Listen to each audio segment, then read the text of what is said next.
Actually ಅಂದ್ರೆ ಸುಮಾರು projects ಹಂಗೆ ಬಂದಿದ್ವು ಲೈಕ್ ಕಾರ್ತಿಕ್ ಅದ್ರಲ್ಲಿ ಲೀಡು ಅಂತ ಎಲ್ಲ ಬಂದಿತ್ತು ನನಗೆ.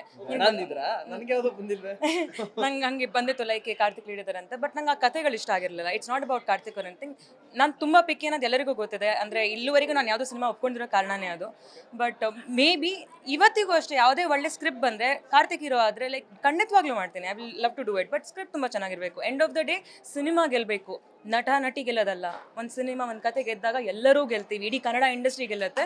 ಸೊ ಅದಕ್ಕೆ ನಾನು ಮುಂದೆ ನೋಡ್ತಾ ಇದ್ದೀನಿ ಕೂಡ. ಸೊ ಅಂಥ ಒಂದು ಸಿನಿಮಾ, ಅಂಥ ಒಂದು ಸ್ಕ್ರಿಪ್ಟ್ ನಮಗೆ ಸಿಕ್ಕಿದ್ರೆ will do that and I am excited for that. So ಇಬ್ರು ಫ್ರೆಂಡ್ಸ್ ಒಟ್ಟಿಗೆ ಬಂದಿದ್ದೀರಾ. ಸೊ ನಿಮ್ಮ ಪ್ರಾಜೆಕ್ಟ್ಗೆ ಅವ್ರು ಹೆಲ್ಪಿಗೆ ಬಂದಿದ್ದಾರೆ. ಲೈಕ್ ಅಂದ್ರೆ ಇವ್ರದ್ದು ಕೂಡ 2 ಸಿನಿಮಾಗಳು ರಿಲೀಸ್ ಆಗಿ ರೆಡಿ ಇದೆ. ಆಲ್ಫಾ ಬಂದಿದೆ, ಮತ್ತೆ ಇನ್ನೊಂದು ಸಿನಿಮಾ ರೆಡಿ ಆಗ್ತಾ ಇದೆ ಆಲ್ರೆಡಿ. ಸೊ ಏನು ಹೇಳಕ್ ಇಷ್ಟಪಡ್ತೀರಾ? ಕಾರ್ತಿಕ್ ಅವ್ರಿಗೆ ಏನು ವಿಶ್ ಮಾಡ್ತೀರಾ? ಕಾರ್ತಿಕ್ ಅದ್ಭುತ ನಟ ಅನ್ನೋದನ್ನ ನಾವು ನೋಡೇ ಇದ್ದೇವೆ. ಆ್ಯಂಡ್ ಇದು ಬಿಗ್ ಬಾಸ್ ಆದಮೇಲಲ್ಲ, ಬಿಗ್ ಬಾಸ್ ಮುಂಚೆನೇ ಅವರಿಗೆ ನ್ಯಾಷನಲ್ ಅವಾರ್ಡ್ ಬಂದಿದೆ ಅವ್ರ ಸಿನಿಮಾಗೆ. ಸೊ ಅಲ್ಲಿ ಅವ್ರು ಪ್ರೂವ್ ಮಾಡ್ಕೊಂಡಿದ್ದಾರೆ ಅವ್ರ ಟ್ಯಾಲೆಂಟ್ನ.